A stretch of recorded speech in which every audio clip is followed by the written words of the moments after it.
وبركاته. إن الحمد لله نحمده ونستعينه ونستغفره ونعوذ بالله من شرور أنفسنا وسيئات أعمالنا من يهده الله فلا مضل له ومن يضلل فلا هادي له أشهد أن لا إله إلا الله وحده لا شريك له وأشهد أن محمدا عبده ورسوله يا أيها الذين آمنوا اتقوا الله حق تقاته ولا تموتن إلا وأنتم مسلمون فإن أصدق الحديث كتاب الله وخير الهدي هدي محمد صلى الله عليه وسلم وشر الأمور محدثاتها فإن كل محدثة بدعة وكل بدعة ضلالة وكل ضلالة في النار. Ikhwani fi din wal akhawat rahimani wa rahimakumullah. Jamaah salat maghrib. Ini adalah malam yang kedua berkaitan tentang ahkam, hukum-hukum atau fikih yang berkaitan dengan udhiyah. Pada minggu atau pada malam kemarin kita sudah sampai ke pembahasan tentang syurutul udhiyah, syarat-syarat hewan yang ingin dikorbankan.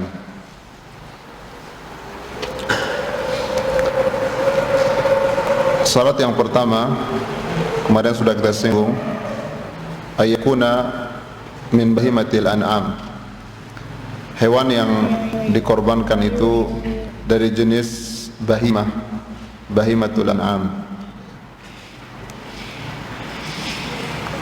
Dalilnya firman Allah Subhanahu wa taala, liyashhadu manafi'a lahum wa yadhkuru ismallahi fi ayyamin ma'lumat ala ma razaqahum min bahimatil an'am.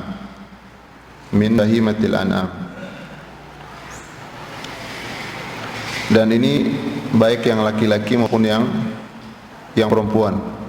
Artinya dua-duanya boleh. Akan tapi kebanyakan yang sering digunakan itu yang laki-laki. Akan tapi kalau tidak dapat yang laki-laki, didapati cuma yang betina saja, maka ini boleh. Tapi kebanyakan yang betina itu dipakai untuk berkembang biak. Dan yang laki-laki lebih baik daripada yang betina karena dagingnya lebih banyak. Dan yang betina dikatakan banyak lemaknya, kurang dagingnya. Akan tapi kalau sekiranya dia berkorban dengan yang perempuan, yakni korbannya sah. Dan sudah kita sebutkan kemarin, di sana ada syarat yang disepakati oleh para ulama berkaitan dengan keselamatan, harus selamat dari aib-aib atau cacat-cacat yang sudah ditentukan. Di sana ada aib atau cacat yang disepakati, yaitu ada 4, yaitu binatang yang picek, yang matanya tidak bisa melihat sebelah dan itu jelas. Kemudian yang kedua yang pincang dan pincangnya jelas. Kemudian yang ketiga yang sakit dan sakitnya jelas. Kemudian yang kurus, yang keempat yang kurus dan kurusnya jelas. Dan ini yang disepakati oleh para ulama. Adapun yang semisal atau yang lebih parah daripada itu diperselisihkan. Akan tapi yang rajih itu masuk ke dalam bagian tidak sah, bagian yang 4 itu, yang selepel dan lebih parah, yang kakinya tidak ada atau tangannya tidak ada, atau yang matanya dua-duanya tidak bisa melihat, maka ini masuk dikategorikan kepada 4 hal tadi.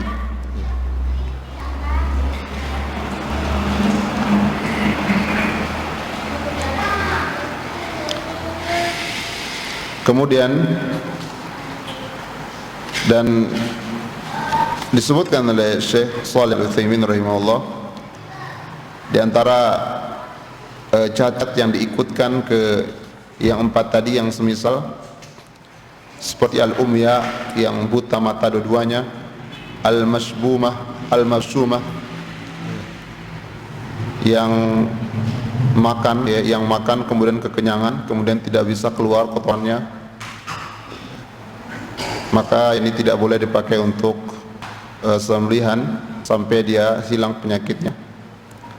Kemudian yang yang lagi melahirkan ya, sampai dia selesai ya, dari melahirkannya. Kemudian yang tercekik ya, atau jatuh ya, maka ini tidak bisa dipakai. Kemudian az-zumnah, yang tidak bisa dia bangun, tidak bisa jalan sama sekali, maka ini dikategorikan masuk dalam jenis pincang dan bahkan lebih parah. Kemudian yang putus dua kakinya atau kedua tangannya, ini masuk. Ini ada 6 disebutkan oleh beliau.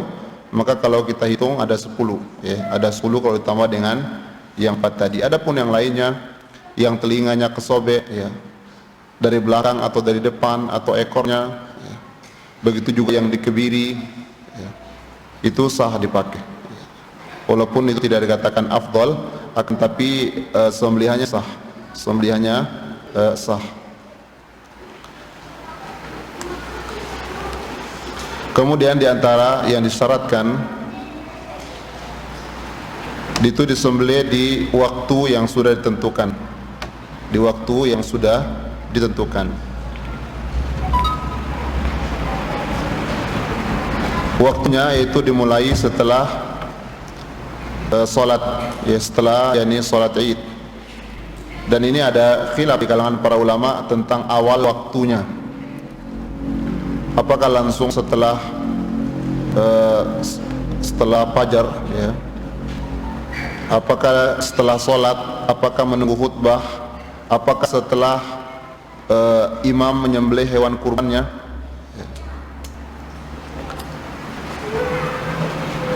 Di sini ada khilaf. Ada yang membedakan antara ahlul qura dengan ahlu al-Madinah, membedakan orang-orang yang tinggal di pedalaman dengan orang yang tinggal di kota. Biasanya kalau pedalaman itu yang mungkin mereka tinggal beberapa orang dan tidak dilaksanakan sholat Id ya, maka bagi mereka ya, setelah fajar itu katanya ya. Adapun mereka yang tinggal di daerah perkotaan dan dilaksanakan sholat Id di situ, maka setelah sholat Id. Ada yang mengatakan mengikuti ya, mengikuti orang kota, mengikuti tempat dilaksanakan sholat Id ya. Artinya diperkirakan ya, waktu sholat mungkin sekian detik ya, mungkin sekitar seperempat jam mungkin ya, dengan sholat dan khutbahnya, atau mungkin setengah jam, maka setelah itu mereka sholat. Akan tapi untuk khurujun minal khilaf ya, disarankan untuk dia menyembelih hewan kurban setelah sholat ya, setelah sholat ini sah ya. Kemudian setelah khutbah, akan tapi bukan syarat ya. Yang rajih ya, kalau disembelih setelah sholat dan masih khutbah, maka itu sah ya. Karena khutbah di hari raya Idul Adha itu tidak wajib sebagaimana hari Jumat. Hari Jumat kan sebelum sholat, dan ini setelah sholat ya. Setelah sholat. Dan juga ada pendapat harus setelah khutbah. Dan kalau imam yakni imam membawa hewan kurban ke sholat Id, kemudian disembelih hewan kurbannya, maka setelah menyembelihnya seorang imam tersebut baru dia menyembelih. Kalau ya, imam tersebut membawa hewan kurban. Kalau tidak ada, maka setelah sholat Id dan setelah khutbah, ini lebih selamat ya. Keluar dari khilaf para ulama ya. Akan tapi kalau sudah disembelih, maka tidak ada masalah selama itu selesai sholat.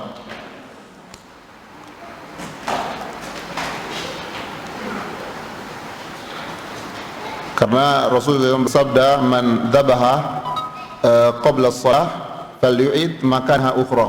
Barang siapa yang menyembelih sebelum sholat, maka dia harus ganti ya, dengan sembelihan yang lain dibeli yakni hewan kurban yang lain disembelih ulang. Adapun yang tadi itu hanya sekedar yakni syatu lahmin qaddamaha li ahlihi, sekedar yakni hewan biasa ya, sembelihan biasa yang diberikan pada keluarganya, tidak dikategorikan sebagai hewan kurban. Maka yang pertama yakni Rasul mengatakan inna awwala ma nafalu bihi fi hadzal yawm fi yawmina hadza an nusalli thumma narji fa nanhar ya.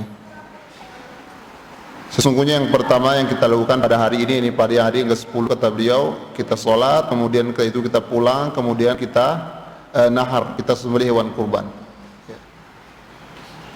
Barang siapa yang sembelih setelah itu, yakni syatun qaddamaha li ahlihi. Ya. Adapun kalau disembelih sebelum salat, maka itu yakni tidak sah dan tidak dikategorikan sebagai hewan kurban, dan itu hanya sekedar sembelihan biasa saja. Maka lebih selamatnya itu tadi, ya, selesai salat dan selesai khutbah. Kalau memang imam bawa hewan kurban, maka setelah yakni menyembelihnya sang imam tersebut. Terus bagaimana kalau kita banyak tempat sholat id?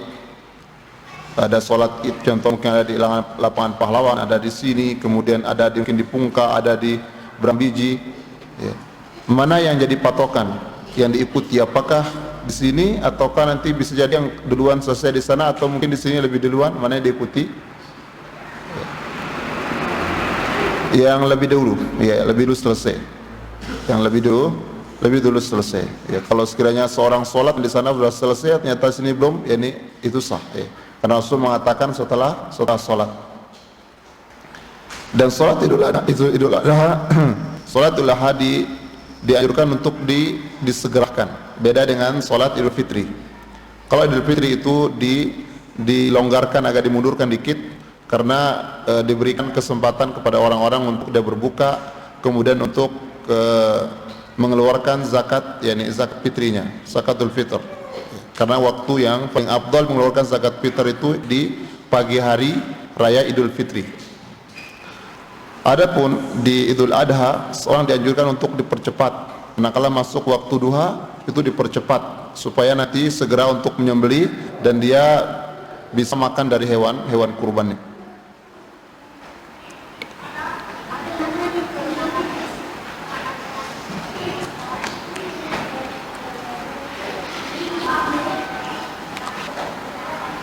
Kemudian di antara syarat yang harus dipenuhi, hewan yang dikorbankan tadi, ya, sudah sampai umur, ya, umur yang sudah dipatok oleh syariat.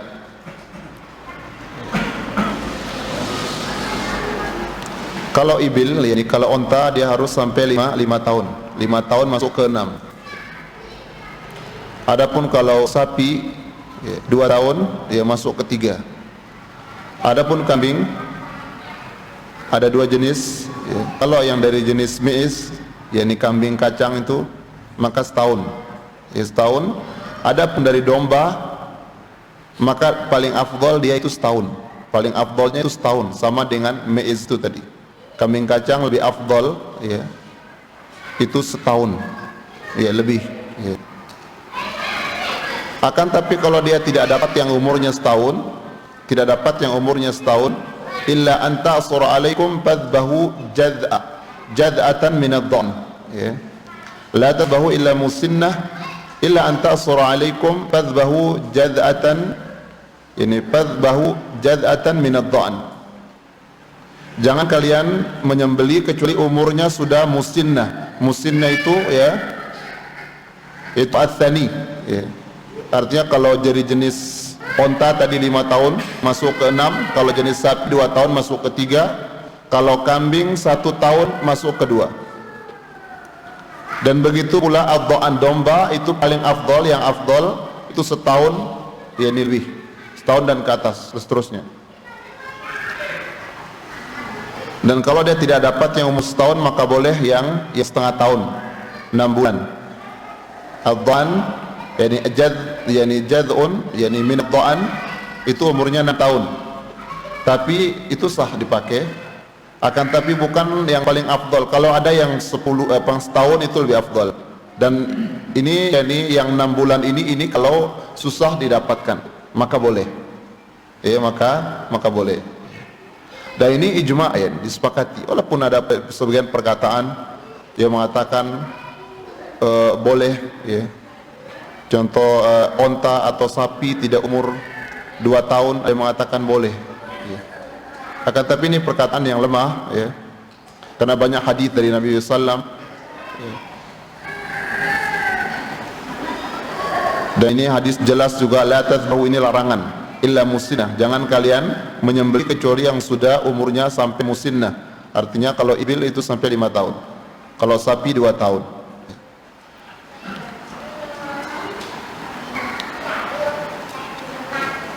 Dan ada seorang sahabat yang dikisahkan dia menyembelih hewan kurbannya karena ingin segera untuk melakukan sunnah, yaitu makan hewan kurban, berikan keluarganya. Kemudian disembelih sebelum sholat,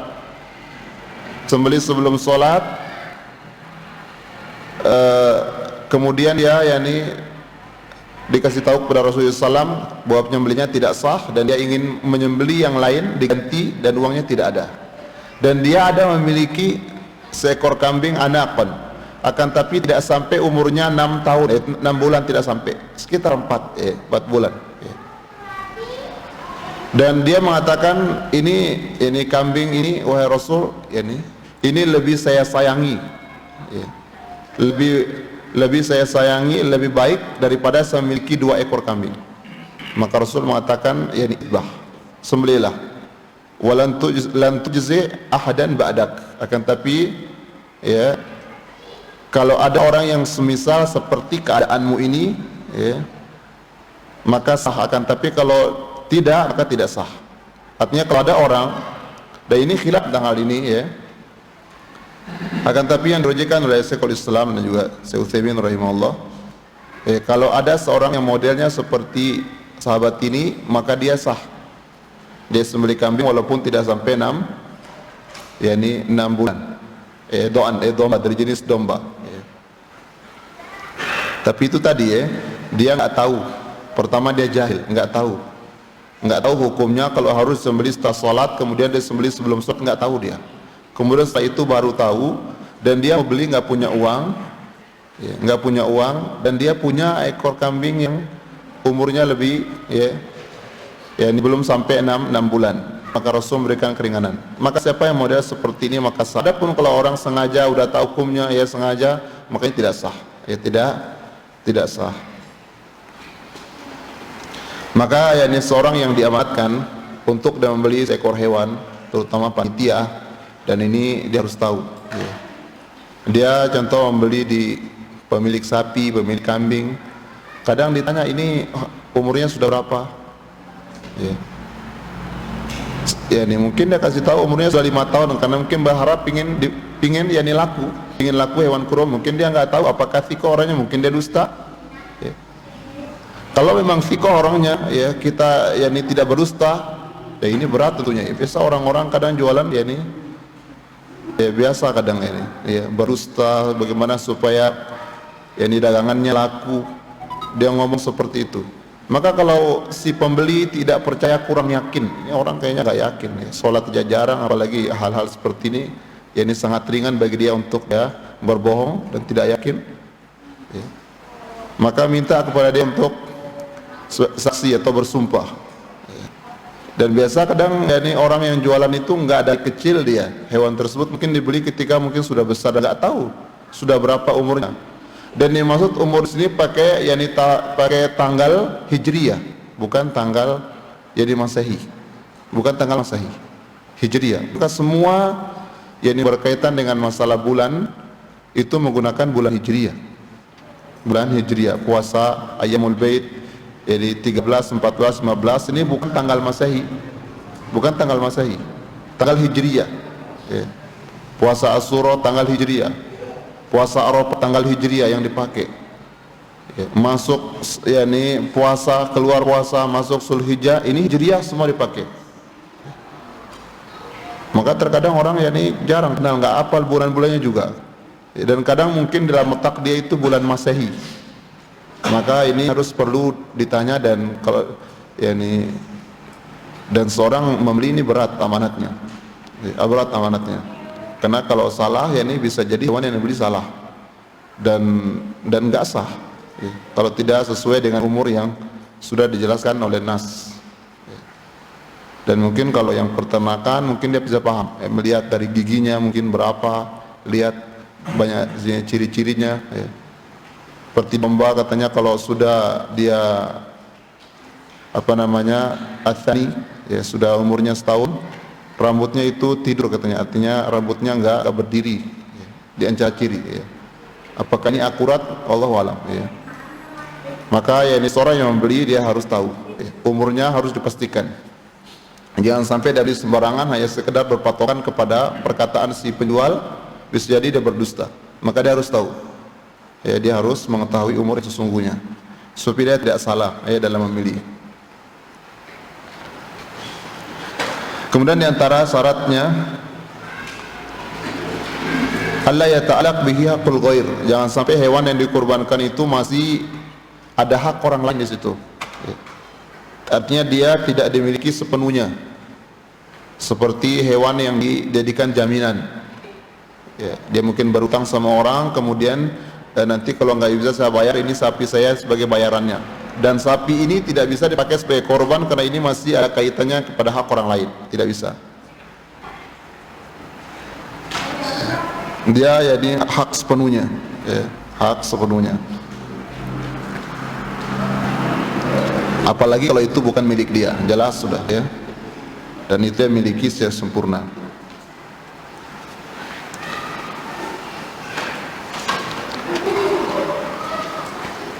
Ini diantara ya syarat hewan-hewan kurban, ya. Yang pertama tadi harus dari jenis bahimatul an'am, tidak boleh kuda, tidak boleh ayam walaupun berapa, ya.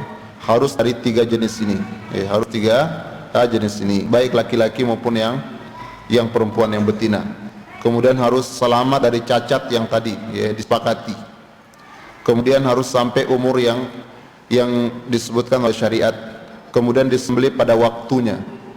Waktu penyembelihan tadi sampaikan diawali setelah sholat, ya, walaupun ya ini sebelum khutbah, ya, setelah sholat intinya. Sampai kapan? Ya, sampai, adapun terakhir ini ada khilaf, ya, di kalangan para ulama kapan berakhirnya, ya. Ada yang mengatakan cuman di hari Id saja, di hari Id saja, nggak boleh sembelih hari kedua, ketiga, ya, dan keempat tidak boleh. Ini pendapat. Ada yang mengatakan sampai hari kedua saja, ada yang mengatakan sampai hari keempat, hari Id, kemudian 3 hari setelahnya. Dan Allah alam pendapat yang rajih itu, ya. Rasulullah sallallahu alaihi wasallam bersabda, kullu ayamit tasyrik dhabhun, ya. Kullu mina manhar, ya. Semua hari tasyrik itu semuanya adalah hari penyembelihan, hari penyembelihan, ya.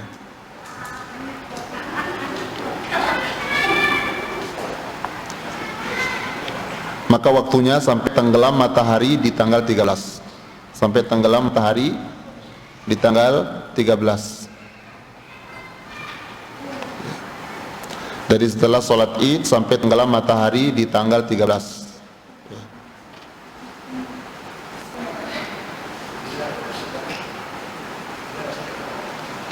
Adapun seorang ingin bergabung seumpamanya, ya, bergabung, dan sapi masih 5 orang, dan orang ingin bergabung, ya, dan sudah mau disembelih hewannya, ya, ini masih kurang, atau mau ikut, udah kamu ikut, ya. Tapi ya ini dia dianggap sah, dia ikut serta dia manakala hewan belum disembelih, ya. Udah hewan sudah di atas tanah mau disembelih, ada orang ikut masih kurang nih, masuk ke ikut, kamu juga, ya. Kalau sudah disembelih maka dia mau ikut tidak bisa, kalau sudah disembelih hewannya, ya, artinya ikut serta, ya, ini patungan di situ, ya. Kalau sapi tadi 7 orang, onta juga 7 orang, ya, dianggap keikutsertaan dia manakala hewan belum disembelih. Kalau sudah disembelih, ya, tidak bisa ikut, ya, tidak bisa dia ikut, ya.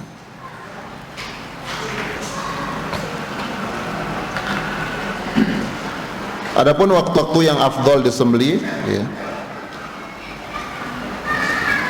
yaitu setelah sholat, itu langsung setelah sholat tadi, atau setelah khutbah itu lebih selamat, ya. Kalau memang ada imam membawa hewan kurbannya, maka setelah, ya, ini imam menyembelih hewan kurbannya, ya. Dan itu waktu yang paling afdal, karena yaitu segera, ya, memenuhi perintah Allah Subhanahu wa taala, disuruh maka menyegerakan itu lebih baik daripada mengakhirkan, ya. Ini yang pertama di hari Id. Dan hari yang pertama lebih afdal daripada hari yang kedua. Hari pertama lebih afdal daripada hari kedua. Hari pertama lebih afdal daripada hari kedua, sampai hari ketiga tanggal 13 tenggelam matahari.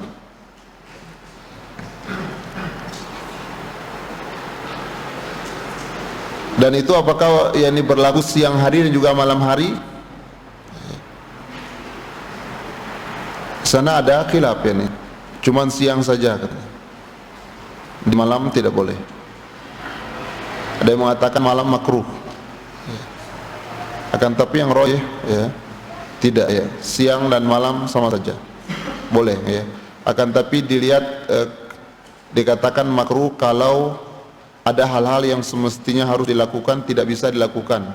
Ya mungkin ya apa namanya membagi dagingnya atau mungkin penyembelihannya agak susah ya, dilihat malam-malam hari nggak ada lampu, artinya hal-hal yang memang seharusnya dilaksanakan itu tidak bisa terlaksanakan, itu ya sebab membuat makruh. Akan tapi ya ini kalau keadaan sama seperti kondisi sekarang, lampu sudah ada terang nggak ada masalah ya. Dan yang sumber perisian yang tentang masalah hari, artinya disebutkan dalam ayat dalam hadis hadis itu pakai pakai hari ayam, fi ayamin ma'lumat ya, yani ayamut tasyrik kulluha yani dzabah, hari-hari disebutkan ya. Apakah hari ini masuk dalam dimaksud malam juga? Nah, ini khilaf di sini para ulama ya, ini apakah hari itu maksud cuma siang saja, apakah malam juga yang dimaksud dengan hari itu? Karena terkadang dalam Al-Quran disebutkan hari maksudnya malam juga ya. Malam juga seperti orang lempar jumroh ya, kan disebut bi ayamin ma'lumat, di hari tasyrik orang lempar jumroh di siang hari boleh, malam hari boleh, padahal disebutkan cuma siang saja.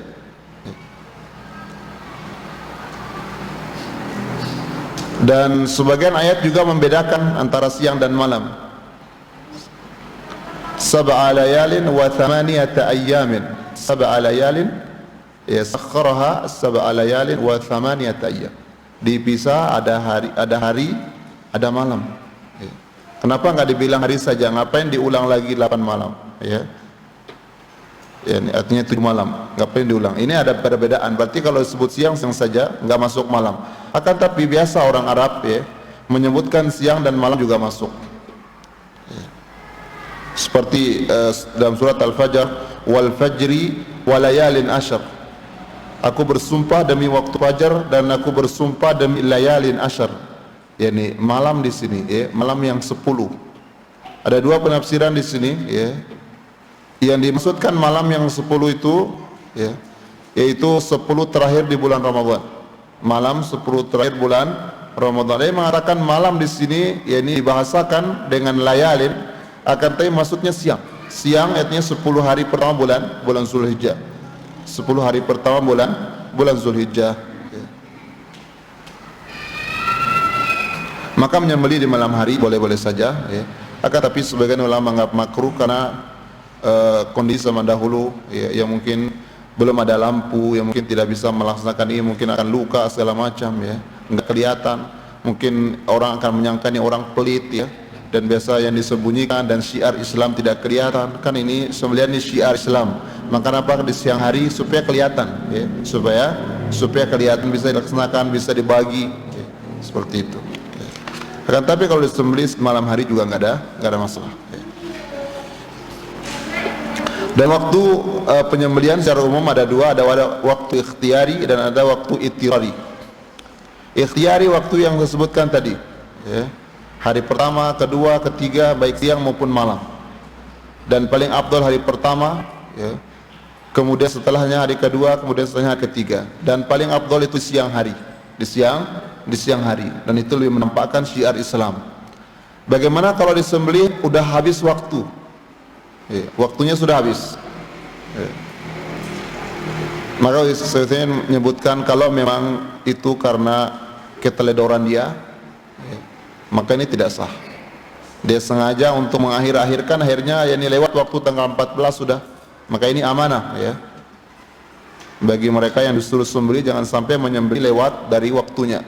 Akan tapi kalau hewannya hilang, kemudian dicari-cari nggak ketemu, yang sudah jaga, udah diikat, sudah di kandang, udah di segala macam, akan tapi tiba-tiba nggak tahu kemana, akhirnya dicari sampai hari yang keempat baru ketemu, artinya ya ini ke tanggal 14, maka disembelih di tanggal 14 tersebut, di tanggal 14 tersebut Adapun membagi dagingnya, ya membagi daging tidak harus sampai tanggal 13, boleh setelahnya. Artinya dibedakan antara bagi daging dengan menyembelih. Artinya tidak harus yakni selama hari tasyrik itu dagingnya harus terbagi semuanya. Akan tapi lebih afdol tentunya mensegerakan mereka supaya dapat bersenang-senang, enggak ada yang nangis, enggak ada yang ketawa. Artinya segerakan diberikan kepada pukor yang membutuhkan supaya hari-hari tersebut bisa yakni diramaikan bersama. Akan tapi kalau tidak memungkinkan kondisi sehingga keluar dari yakni waktu yakni ayam tasyrik yang 3 hari itu, enggak ada masalah ya. Mau siang maupun malam.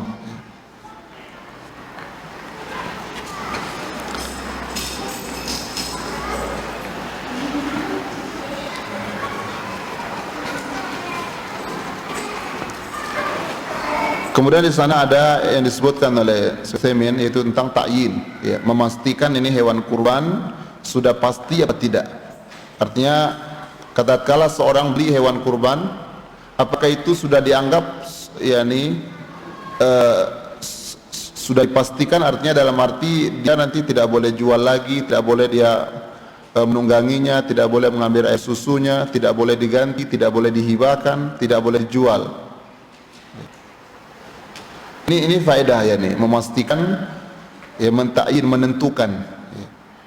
Ini ada khilaf di kalangan ulama, ada yang mengatakan pemastian ya atau pentakyinan tentang hewan kurban itu cukup dengan seorang beli dengan niat itu nanti hewan kurban itu sudah dianggap itu yakni pemastian.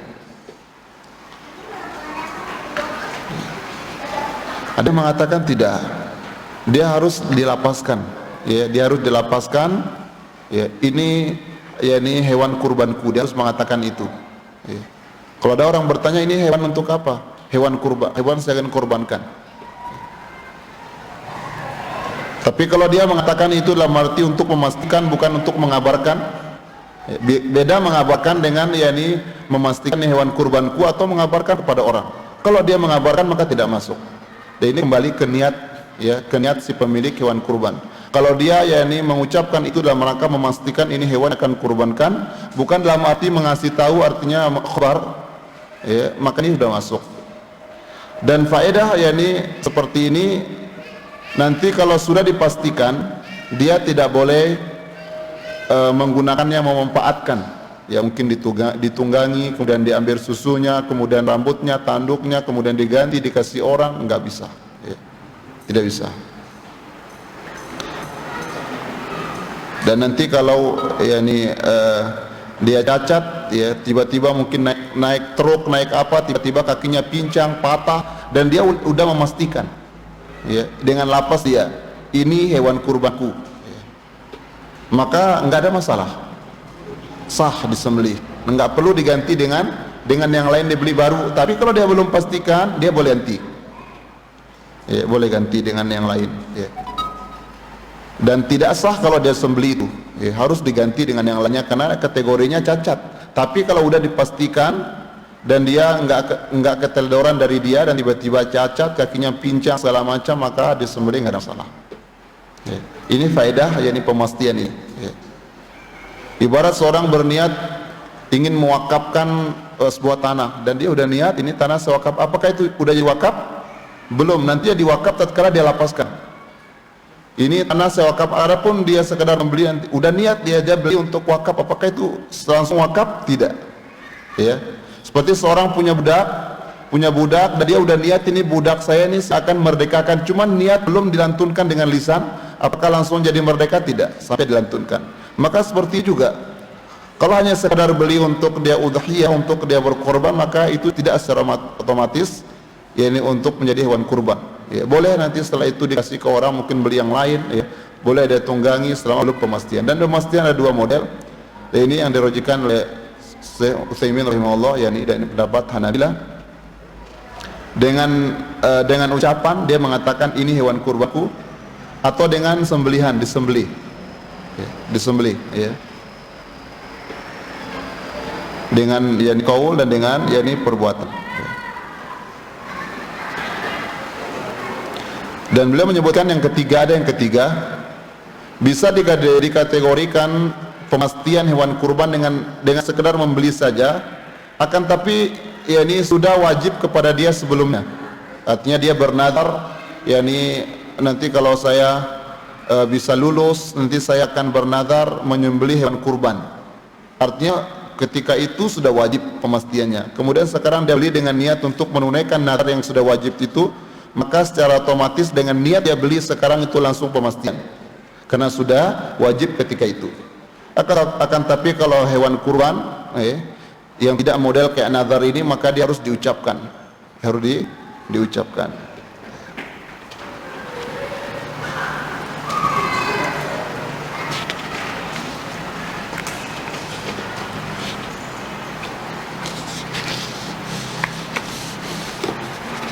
Ini berkaitan dengan ahkamu al-udhiyah. Kemudian kita lanjut ke hukum, yakni penyembelihan.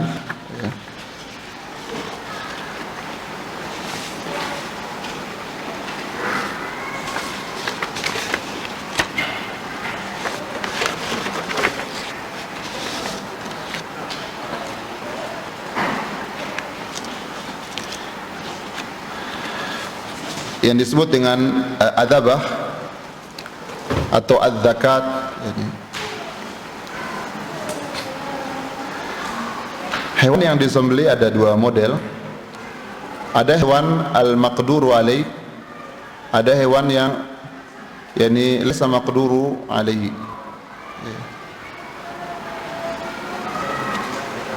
Ada hewan yang jinak, dan ada hewan yang tidak jinak, yang liar.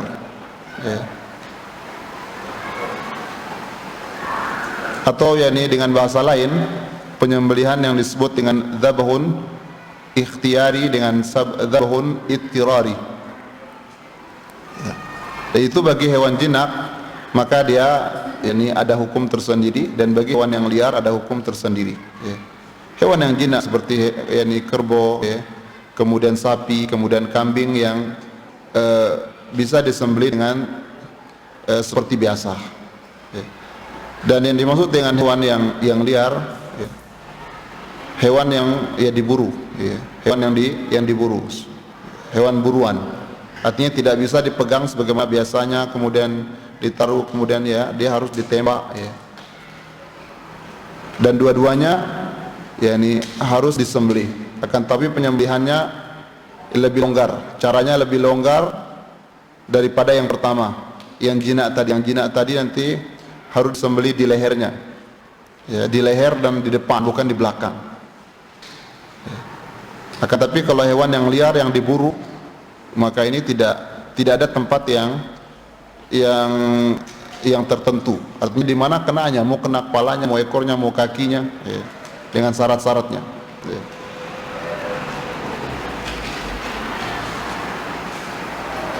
Dan hewan berkaitan dengan sembelihan ada 3 bentuk.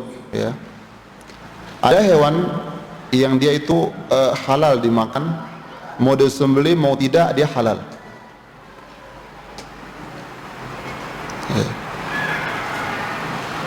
Apakah itu? As-samak, ikan, wal jarat, yaitu belalang. Artinya la yahtaju ila az-zakat, tidak butuh disembelih. Kemudian yang kedua, ada hewan yang dia itu haram dimakan, mau sembelih mau enggak dia tetap haram. Apakah dia? Hewan yang haram dimakan, kayak babi. Antum mau sembelih baca bismillah 10 kali, mau disembelih sama ustadz, sama syekh, siapa, mau di masjid, enggak akan jadi berubah jadi halal. Mau sembelih mau tidak tetap haram. Yang ketiga, ada hewan yang dia itu baru halal, boleh dimakan manakala disembelih, disembelih. Hewan yang biasa, yang ma'ruf, yang bukan belalang, bukan ikan, sapi, kerbau, kambing, ayam, dia harus disembelih. Maka ini ditinjau dari penyembelihan ada 3 bentuk tadi. Dan hewan disebutkan oleh para fuqaha ada 3 bentuk, ada hewan darat, ada hewan laut, ada hewan antara darat dan laut. Namanya barma'i. Barma'i, bar itu darat, ma'i itu air, artinya darat air. Ya, amfibi ya. Hidup di 2 alam. Kalau yang darat, ya, dia maka disembelih, ya, selain belang. Adapun yang laut, ya, dia tidak disembelih. Ya, walaupun di sana ada khilaf di kalangan para fuqaha apakah semua binatang laut itu yakni harus disembelih. Ya, harus disembelih. Apakah yakni tidak butuh disembelih. Ya. Akan tapi yang rajih semua binatang di laut maksudnya mau di sungai, mau di kolam, mau di sumur, semuanya. Artinya semua hewan yang itu hanya hidup di air. Ya, hanya hidup di air, kalau keluar ke darat dia mati, maka tidak butuh disembelih. Tidak butuh, ini yang pendapat yang rajih. Ya, adapun sebagian pendapat dikecualikan seperti hewan-hewan buas kayak mungkin hiu, ya, kayak anjing laut, kemudian kuda laut, kemudian ular laut. Maka ini buas. Ya, buas dan yang di darat kalau buas itu, ya, itu kan orang dimakan, hewan yang makan itu, ya. Hewan buas, ya, punya taring. Hiu punya taring enggak? Ada taringnya, ya. Dan dia buas, memakan mangsa. Seperti harimau punya taring dan dia buas, ya. Maka mengatakan selama dia ada yang semisal dengan di darat dan dia itu buas, maka tidak boleh dimakan. Begitu juga ada kuda laut, ya. Kuda laut di darat ada juga kuda, dan kuda di darat dia butuh sembelih, maka kuda laut juga butuh disembelih selama dia sama. Ya. Kayak buaya, ya. Buaya hewan buas ada taringnya. Sebagian tidak boleh dimakan. Ya.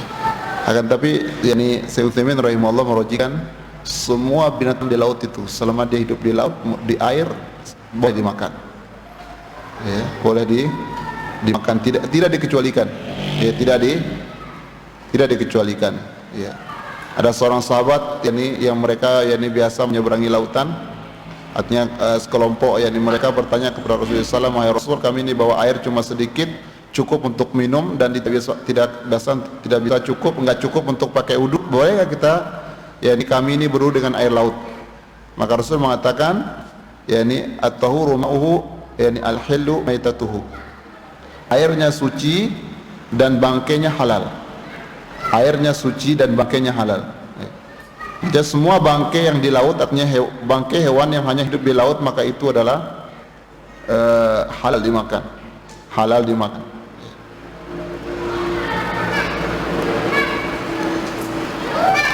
Dan ada hewan yang berma'i yang hidup di darat, hidup di laut. Dia ini ikut darat tapi ikut laut. Maka para ulama mengatakan ikut darat, kata dia. Selama dia hidup di darat, ya ikut hukum darat. Walaupun dia sebentar darat, maka ngambil hukum darat. Ada yang mengatakan kan laut dia, selama ikut laut, ambil hukum laut, katanya. Sebagian mengatakan dilihat mana yang dominan, dia hidup di darat atau hidup di laut. Kalau dominannya di air, maka ambil hukum air. Kalau dominannya di darat, maka ikut hukum darat. Seperti buaya kebanyakannya di air apa darat? Di air, maka dia boleh dimakan, ya. Ada yang pernah makan buaya? Ya, artinya tidak ada paksaan, itu memakan artinya menganggap halal, silakan ini artinya. Saya merujukan itu. Dalam masalah penyembelihan ada beberapa hal yang harus diketahui. Pertama, tadi hewan yang disembelih ada dua kategori. Ada hewan yang jinak dan ada hewan yang liar. Dan yang kita bicarakan di sini hewan yang jinak. Dan hewan yang liar dibicarakan dalam babus said, tentang hukum berburu. Ya.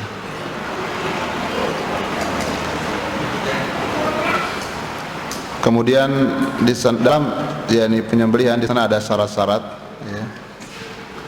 Ada syarat bagi orang yang menyembelih.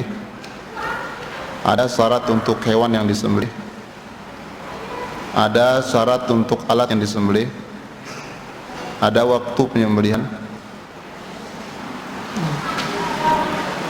kemudian ada hukum berkaitan dengan masalah dagingnya, ya, berkaitan dengan daging hewan kurban.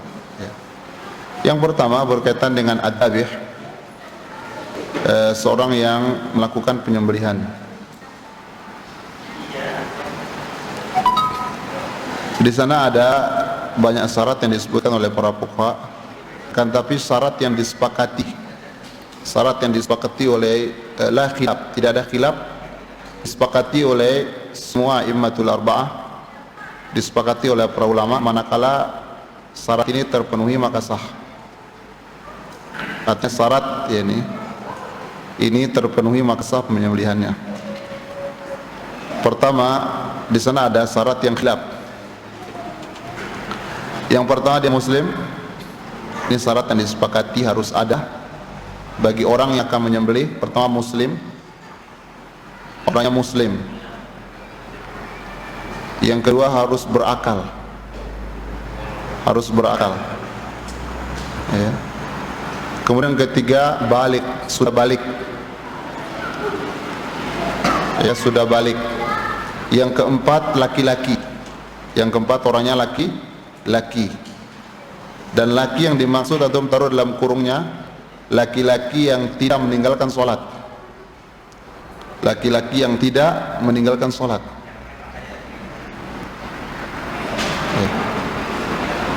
Ini syarat yang disepakati harus ada. Ini sepakat syarat bagi orang yang menyembelih, ini syarat ini harus ada, disepakati, nggak ada khilaf. Pertama, dia muslim, harus berakal, harus sudah balik, harus laki-laki. Artinya ini syarat, ya, ini harus ada zakar, dan zakar yang dimaksud laki-laki yang tidak meninggalkan sholat. Artinya kalau orang ini melakukan ya ini penyembelihan, maka ya ini penyembelihannya ya ini ya sah, ya disepakati keabsahannya.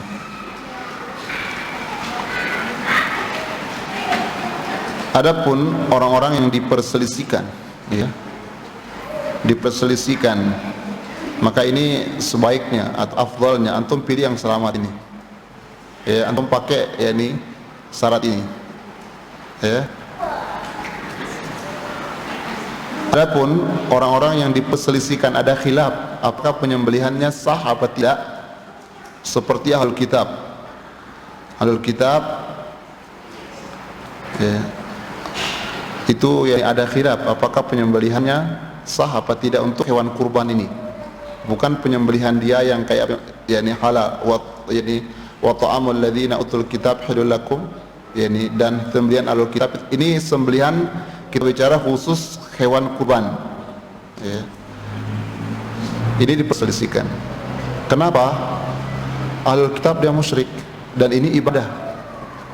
Ini kita nih beribadah, ya, kita beribadah, maka tidak bisa ya, karena mereka nggak punya ya ini iman, ya, nggak punya iman, nggak bisa digunakan, ya. Agamanya bukan agama Islam. Inna dina indallahil Islam, mereka bukan Islam, ya, bukan Islam, ya.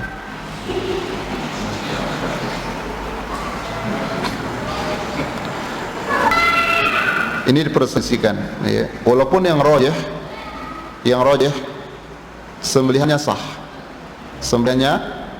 dengan dalil tadi, wa ta'amul ladzina utul kitab halal lakum wa ta'amukum halal lahum, artinya halal, akan tapi diperselisihkan, ya. Hatta mereka yang ahlul kitab itu juga kalau sekiranya dianggap sah, itu juga ada syarat-syaratnya. Ahlul kitab, pertama ahlul kitab, kemudian disyaratkan yaitu bukan dari ahlul kitab Bani Taglib, karena itu ahlul kitab, ya, itu diperselisihkan apakah ini bapaknya harus dua-duanya ahlul kitab? Bagaimana kalau satu majusi, satu yakni Konghucu, dia punya anak ahlul kitab tapi bapaknya bukan ahlul kitab, ya.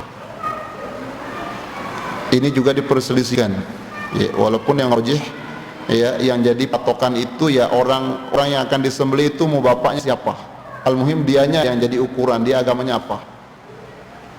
Tapi ini diperselisihkan, ya, ada khilaf, ya. Kemudian juga diperselisihkan ahlul kitab itu bagaimana kalau mereka nggak baca bismillah, nggak baca apakah sah, ya. Ini juga ada khilaf, ya, jumhur mengatakan ya ini tidak sah, dia harus membaca bismillah, orang muslim harus bismillah, apalagi ahlul kitab, ya. Tapi dalam Al-Quran disebutkan wa ta'amul ladzina utul kitab, dikatakan ta'am artinya selama itu dianggap makanan bagi mereka, berarti boleh bagi kita, halal bagi kita. Kan apa faedahnya kalau menyebutkan makanan mereka, sembelihan mereka kalau memang gak ada faedahnya? Artinya selama mereka menganggap itu makanan mereka, sembelihan mereka, ya udah mau baca bismillah mau enggak itu urusan mereka, selama itu dikatakan makanan mereka maka halal bagi kita. Disebutkan dalam Al-Quran wa ta'am, dan sembelihan mereka, selama itu sembelihannya mereka, ya seserah mau apa ya itu sembelihan mereka, mau baca bismillah mau enggak halal bagi kita. Dan juga yakni apakah itu hewan yang mereka anggap itu halal bagi mereka, disembelih itu baru halal bagi kita, itu diperselisihkan juga. Artinya hewan disembelih harus mereka menganggap itu halal, tapi kalau mereka itu mengharamkan dia sembelih maka tidak halal bagi kita.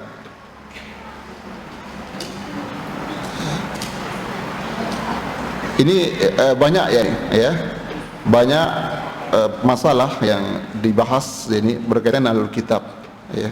Harus ini, harus itu, harus ini, harus itu, ya. Banyak hal. Yang intinya itu dipermasalahkan, ya. Ada khilaf, ya. Kan tapi yang rajih itu yakni sah. Kemudian orang Majusi, ya, orang Majusi ini juga diperselisihkan, ya.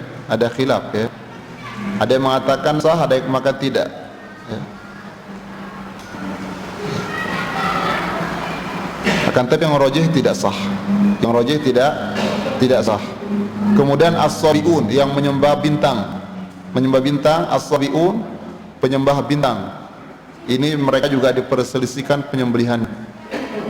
Ada yang mengatakan dia itu orang Nasoro, akan pernah belajar kitab Zabur, ya. Akan tapi dia meyakini bahwa bintang itu ada pengaruhnya, berefek kepada apa yang ada di bumi, ya. Akan tapi dia belajar kitab Zabur katanya. Ada yang mengatakan enggak seperti itu, dia emang etikotnya bukan itu, ya. Artinya diperselisihkan. Dan akan tapi yang rajih tidak sah. Kemudian al-mar'ah, wanita, ya, wanita menyembelih itu diperselisihkan juga, ada khilaf, ya, walaupun yang rajih sah, ya. Karena ayat yakni khitab dalam Al-Quran ila ma dzakaitum, banyak hadis juga yakni la tasbahu, yakni la tasbahu fadbahu, ini khitabnya siapa? Bukan fadbahi, idbahi, fadbahu ini laki-laki dalam Al-Quran, hadis laki-laki, maka perempuan enggak masuk, ya. Akan tapi kaidah umum memang kebanyakan khitab dalam Al-Quran, dalam hadis itu untuk laki-laki, karena Rasul itu seorang laki-laki, dan yang banyak ngobrol dengan beliau, majelis dengan beliau, ya bertemu dengan beliau laki-laki, jadi khitabnya kepada laki-laki, ya. Maka ya ini bukan berarti wanita tidak masuk, ya, ini kaidah umum, masuk wanita selama ya ini tidak ada pengecualian khusus, ya, selama tidak ada qarinah yang mengkhususkan itu laki-laki, maka masuk wanita di dalamnya, masuk wanita di dalamnya. Kecuali memang ada qarinah yang khusus wanita, ya, maka khusus dia saja. Atau ini ada qarinah khusus laki-laki, maka laki-laki saja, laki-laki seperti jihad, ya, cuma laki-laki saja, ya. Salat dia ini berjamaah laki-laki saja, ya. Itu ada dalil khusus. Akan tapi selama tidak ada qarinah yang memalingkan, ya, khusus laki-laki, maka wanita masuk. Maka yang rajih, wanita kalau dia menyembelih silakan, ya. Tapi fuqaha menyarankan kalau wanita punya korban itu disarankan boleh dia mewakilkan ke yang laki-laki. Ini disunahkan kata dia. Pokoknya mensunahkan untuk diwakilkan ke laki-laki. Ya. Tapi dalam adab penyembelihan itu seorang dia menyembelih dengan sendiri hewan kurban itu lebih afdal. Dia dianjurkan afdalnya menyembelih langsung dia. Ini afdal. Dikecualikan seorang wanita dia dianjurkan untuk mewakilkan. Dianjurkan untuk mewakilkan. Karena kalau wanita ya dia harus angkat tangannya kelihatan, mungkin orang akan lihat, kemudian banyak hal ya, mudarat, fitnah ya. Akan tapi bukan berarti ya ini tidak sah. Kalau sekiranya dia sembelihannya sah. Ya, sembelihannya sah. Seperti kisah tentang seorang wanita ya, miliknya Ka'ab ya. Dia disuruh untuk menjaga kambing ya, kemudian salah satu dari kambing tersebut ada yang diterkam oleh binatang buas dan berhasil ditangkap, artinya didapatkan dan ada sekarat, masih ada nyawanya, kemudian disembelih menggunakan batu yang tajam ya. Kemudian ditanya kepada Rasul, apakah ini boleh dimakan? Makan ya, disembelih oleh seorang wanita ya. Maka hadis ini diistinbatkan oleh para ulama banyak hal ya, artinya wanita ya sah penyembelihannya, dan apakah dia haid apa tidak, apakah nifas apa tidak, dia hamil apa tidak ya, apakah siang apa malam apa tidak ya. Dan boleh orang menyembelih hewan walaupun bukan miliknya, belum ada izin, selama itu bermanfaat kepada pemiliknya, karena kalau nggak disembelih ini akan mati ya, akan mati ya. Dan juga sah penyembelihan walaupun itu bukan miliknya dan bukan izin pemiliknya, setelah itu diizinkan maka sah pembeliannya. Ya. Ini diistinbat dari hadis ini ya, karena Rasul tidak bertanya apakah wanita yang menyembelih ini wanita haid atau nifas, sedang hamil, baru melahirkan atau apa, nggak ditanya ya. Ada kaidah adamul istifsal fi maqamil ihtimal yunazzal maqal manzilatul umum ya. Manakala tidak ada perincian dalam sebuah keadaan yang itu mungkin karena itu harus ada, maka kondisi menjadi umum ya. Artinya ya ini Rasul mungkin aja bertanya ini wanita dari mana, kemudian dia sedang haid apa nifas, sedang hamil apa tidak, tapi Rasul tidak bertanya tentang perincian ini menunjukkan bahwa sah secara umum mau apa saja ya. Maka ya akan tapi ya ini ada khilaf di sini. Akan tapi ya ini pendapat juga lemah, yang rajih sah ya, boleh ya. Kemudian sawi ya, anak kecil ya, dia belum sampai balik. Ini juga diperselisihkan ya, karena anak kecil kalau balik kan belum ada niat dia ya. Hatta niat pun dalam menyembelih itu diperselisihkan juga, apakah ya ini akan tapi ya ini bahkan ijma ya, mengatakan harus ada niat, harus ada niat dalam penyembelihan ya, ini kecuali ya ini mazhab Imam Abu Hanifah, beliau tidak mengharuskan. Seperti orang cuci baju bajunya kotor ya, tiba-tiba dicuci, tiba-tiba ditaruh ya, ini kemudian dibawa oleh air, kemudian kena hujan, kena panas, tiba-tiba najisnya hilang, apa harus dicuci ulang? Enggak harus, dia kan enggak niat ya, mungkin taruh baju di kamarnya, tiba-tiba temannya salah ngambil, dibawa di laundry, kemudian dilipat, berusaha mana udah dilipat, dia enggak niat, tapi setelah tercuci apa dia harus mengulang cuci? Tidak harus ya. Maka dia di sini juga seperti itu. Akan tapi yang rajih jumhur dan bahkan ijma dalam masalah ini ya, ini harus niat. Innamal a'malu binniyat, harus niat ya. Kemudian orang yang gila al-majnun ya, majnun tidak sah, dan rajih tidak sah karena dia tidak punya niat. Gimana dia berniat ya, hatta pun kalau ada niat tidak dianggap niatnya, tidak dianggap. Kemudian orang yang sedang mabuk ya, hatta kalau ada niat pun tidak dianggap niatnya. Kemudian orang yang meninggalkan sholat, maka disyaratkan orang meninggalkan sholat maka hati-hati. Kadang orang suruh sembelih siapa-siapa saja ya, biasa orang-orang itu kadang nggak sholat, nggak apa ya, ya jagal-jagal ya ini sih, akan tapi kadang nggak sholat. Dan ini khilaf ulama ya nih, apakah orang dikatakan kafir atau murtad itu keluar dari Islam hanya meninggalkan satu sholat saja, apakah meninggalkan total? Ya, ada yang mengatakan seperti pendapat Syekh bin Baz rahimahullah, satu sholat yang ditinggalkan dengan sengaja dia keluar dari Islam, apalagi kalau lebih dari itu Adapun Syekh Utsaimin rahimahullah beliau mengatakan meninggalkan semua sama sekali nggak sholat baru dikatakan. Ya. Dan biasa orang-orang kampung masalah sholat masih dianggap perkara yang biasa, mau sholat mau nggak, lagi capek nggak sholat. Maka ya ini untuk menjaga keabsahan ya hewan kurban, ya ini jangan suruh orang-orang yang seperti ini. Ya. Mudai sholat, ya. Karena dia ya ini keluar dari Islam. Ya. Kemudian yang asarik, ya, orang yang mencuri ya, hewannya dicuri hewan kemudian disembelih, apakah sah itu yang kurban walaupun dia niat untuk pemiliknya, ya. Ini juga ya ini diperselisihkan juga, ya.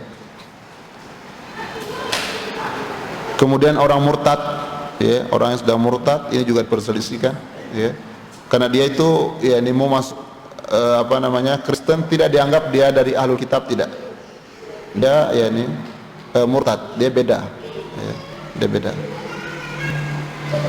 Kemudian juga aklaf, ya, aklaf itu orang yang belum disunat, ya, akan tapi yang rojih sah, ya. Karena orang baru masuk Islam kemudian dia belum disunat, ya, dia menyembelih, apakah penyembelihan sah atau tidak, akan tapi yang rojih sah, ya, sah penyembelihannya. Begitu juga orang yang buta, ya, orang buta dia nyembelih, ya, yang rojih itu sah, ya. Yang penting dia ya ini tahu tempat penyembelihan, lihat pisau jangan sampai tangannya digorok, ya, artinya dia bisa ngelihat, tahu, ya, selama ya ini tepat pada tempatnya sesuai, ya ini maka sah, ya, maka sah. Kan tapi mengkhawatirkan, ya. Ini diperselisihkan, ya, diperselisihkan. Adapun yang aman tadi, ya, itu muslim, ya, kemudian berakal, kemudian balik, kemudian laki-laki tidak meninggalkan sholat. Ini syarat yang disepakati. Adapun yang lain diperselisihkan, walaupun tadi ya tersinggung itu yang rojih seperti itu. Alul kitab yang rojih harus ada niat, juga yang rojih harus ada niat. Ya, berarti yang anak katakan tadi itu ya ini rojih, ya, kalau ada maka itu sah, ya. Tapi kalau ya muslim kemudian ada niat, kemudian berakal balik, ya, kemudian tidak meninggalkan sholat, maka ini ya disepakati, jadi disepakati, ya. Dan niat yang dimaksud itu niat untuk menyembelih, menyembelih, maka dibarokan dengan qasdu, ada niat untuk menyembelih. Kalau enggak niat, ya, tiba-tiba lempar pedang, mungkin dia belajar silat, tiba-tiba kena hewan langsung kepotong lehernya, ya, potong, nggak sah, ya, karena nggak niat. Tiba-tiba hewannya datang mau ingin ya ini tabrak dia, tiba-tiba dia menghadang dengan pedangnya, ya, dengan tiba-tiba kena, dia langsung meninggal, itu nggak sah, karena tadi nggak niat dia sembelih, nggak niat, dia niatnya untuk menghalau diri dia, dia. Kemudian ulama mengatakan apakah disyaratkan di samping diniat untuk menyembelih, diniatkan untuk makan, untuk memakannya. Ada orang menyembelih hewan kadang nggak niat untuk makan, mungkin yang kambing teriak kambing ini nggak bisa tidur saya ini, ya udah ambil pedang sembelih, ya, tapi nggak niat mau dimakan, ingin sembelih supaya dia enak tidur, udah kesal dia, artinya nggak niat ingin makan, pokoknya ingin sembelih aja, nggak niat makan, ya. Apa disyaratkan harus niat makan, ya? Dia mengatakan harus diniatkan untuk dimakan, ya.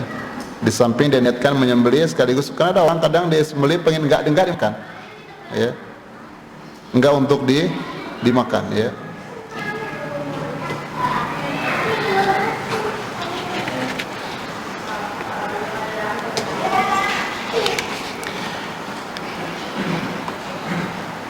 Ini syarat ya nih bagi orang yang menyembelih, ya. Dan diantara syarat yang disebutkan juga dia harus mengucapkan tasmiyah, bismillah, ya, bismillah. Dan ini syarat itu juga diperselisihkan, ini apakah ini wajib ataukah sunnah, wajib apakah sunnah. Sebagian mengatakan ini sunnah, sebagian mengatakan wajib, ya. Jangan kau makan hewan yang lam yuzkar ismullahi alaihi. Jangan kau makan hewan yang tidak disebutkan nama Allah. Ya. Dalam hadis Nabi yani sama wa akbar. Beliau membaca tasmiyah kemudian takbir. Nabi sallallahu alaihi wasallam.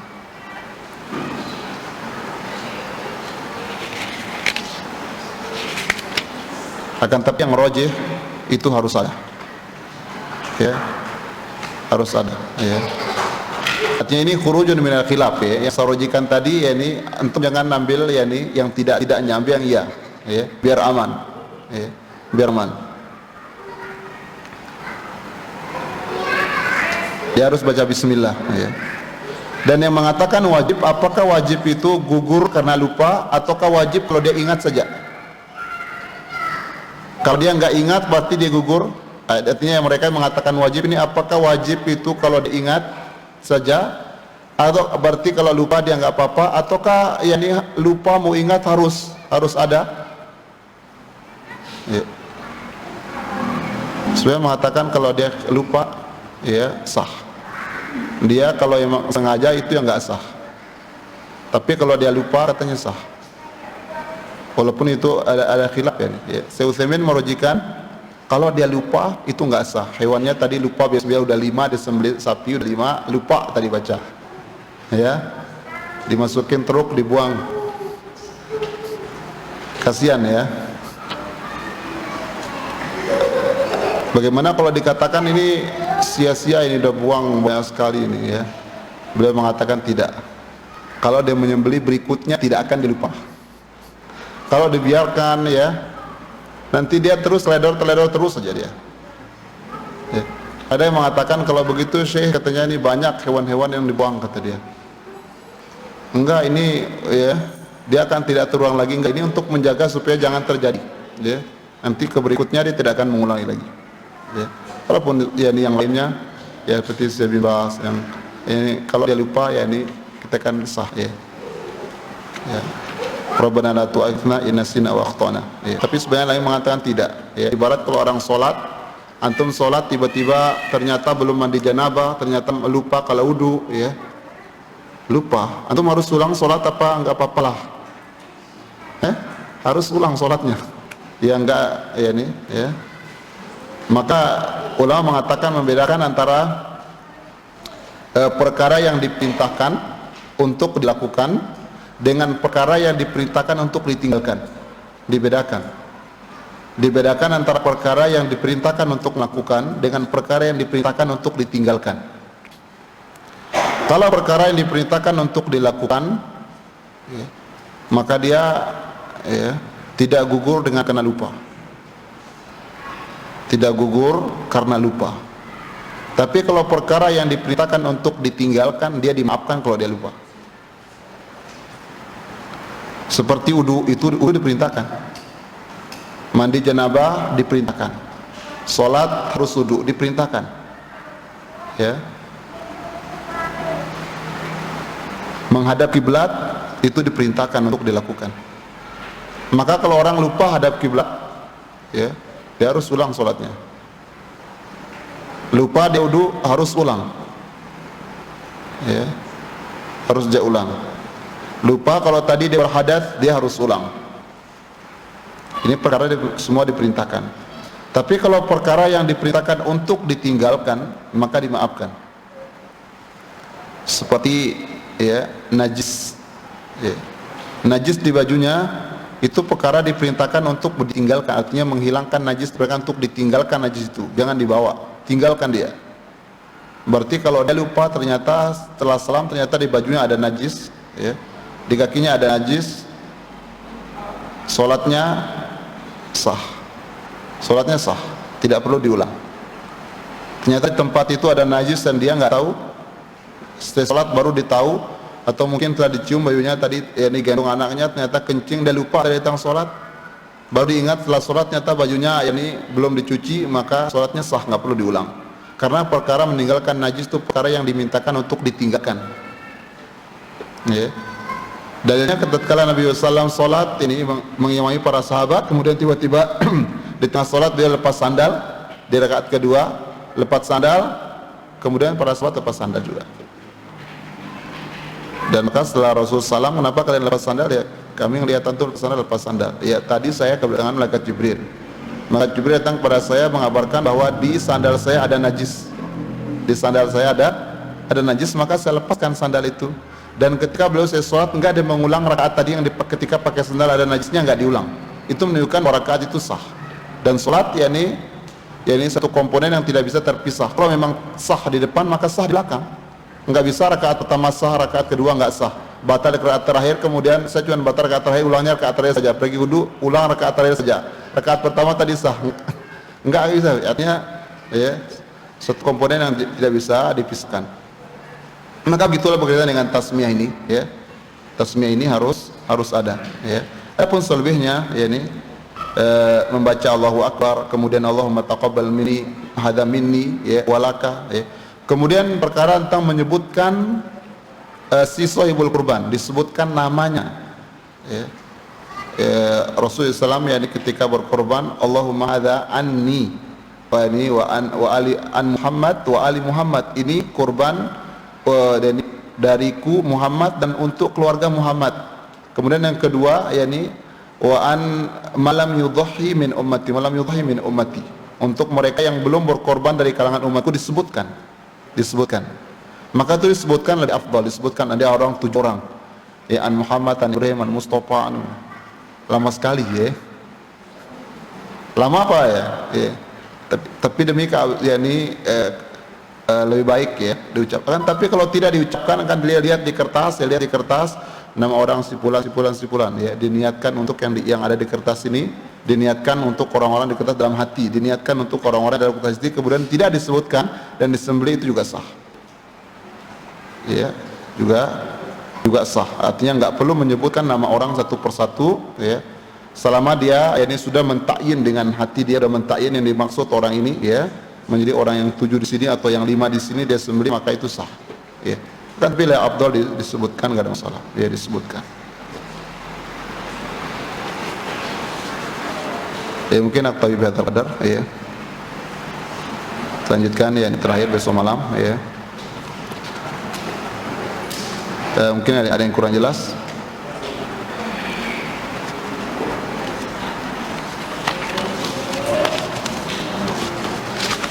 Mudah-mudahan ini jelas ini semuanya, ya, walaupun belum selesai. Ya, wa naqtabi bihadzal qadar, ya, ini, ya, kurang lebih, ya. Maaf atas keliruan, ya, ada kebenaran itu dari Allah Subhanahu wa taala. Subhanakallahumma wa bihamdika asyhadu an la ilaha illa anta astaghfiruka wa atubu ilaik. Assalamualaikum warahmatullahi wabarakatuh.